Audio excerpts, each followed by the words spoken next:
बिस्मिल्लाहिर्रहमानिर्रहीम अल्लाहुम्मा इन्नी अस्सअलुका इल्मन नाफ़िअन रिज़्क़न वासिअन व अमलन मुतक़ब्बला। अस्सलाम वालेकुम दोस्तों, मैं हाजी शमसुद्दीन मीर खूबसूरत पाकिस्तान के खूबसूरत शहर डस्का से आपसे मुखातिब हूँ।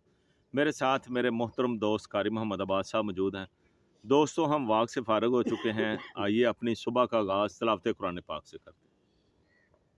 أعوذ بالله من الشيطان الرجيم بسم الله الرحمن الرحيم ونادى أصحاب الأعراف رجالا يعرفونهم بسيماهم قالوا ما أغنى عنكم جمعكم وما كنتم تستكبرون أهؤلاء الذين أقسمتم لا ينالهم الله برحمة ادخلوا الجنة لا خوف عليكم ولا أنتم تحزنون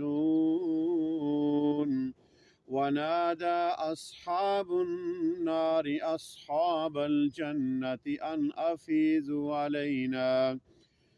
أفيزوا علينا من الماء أو مما رزقكم الله قالوا إن الله حرمهما على الكافرين الذين اتخذوا دينهم لهوا ولعبا وغرتهم الحياة الدنيا فاليوم ننساهم كما نسوا لقاء يومهم هذا وما كانوا بآياتنا يجحدون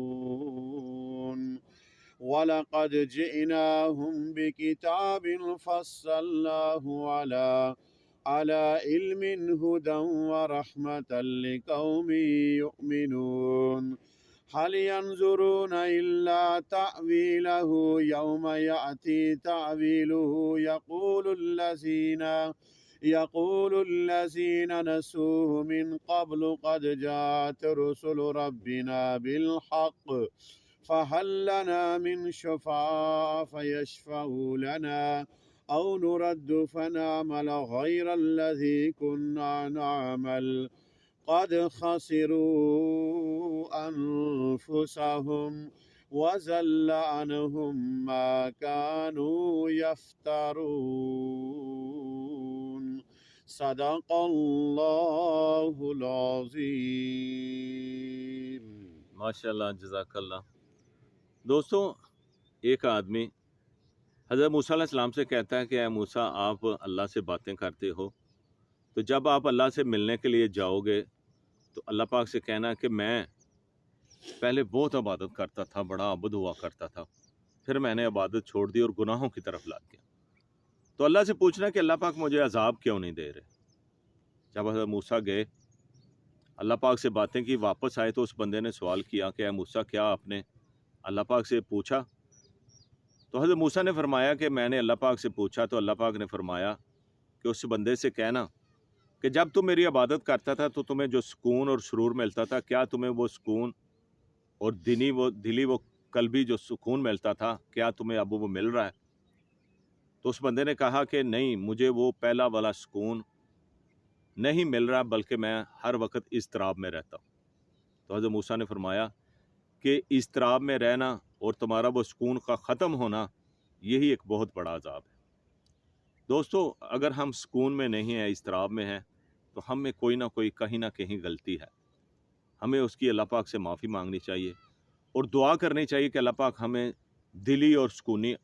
दिली और दिमागी सुकून अता फरमाए। इसके लिए हमें अपनी जो गुनाह हैं उनसे माफ़ी मांगनी चाहिए, हमें अपनी गलतियों का कफ़ारा करना चाहिए और अल्लाह पाक के यहाँ जो है वो अपने आप को बेहतर तरीके से पेश करना चाहिए, अल्लाह की हम्द बयान करनी चाहिए, ताकि अल्लाह पाक हमारा दिली सुकून जो है उसको कायम रखे। मेरी दुआ है कि अल्लाह पाक हमें सुकून अता फरमाए। अपना बहुत ख्याल रखिएगा। अल्लाह मेरा और आपका हामी नासिर हो। अस्सलामु अलैकुम व रहमतुल्लाहि व बरकातहू।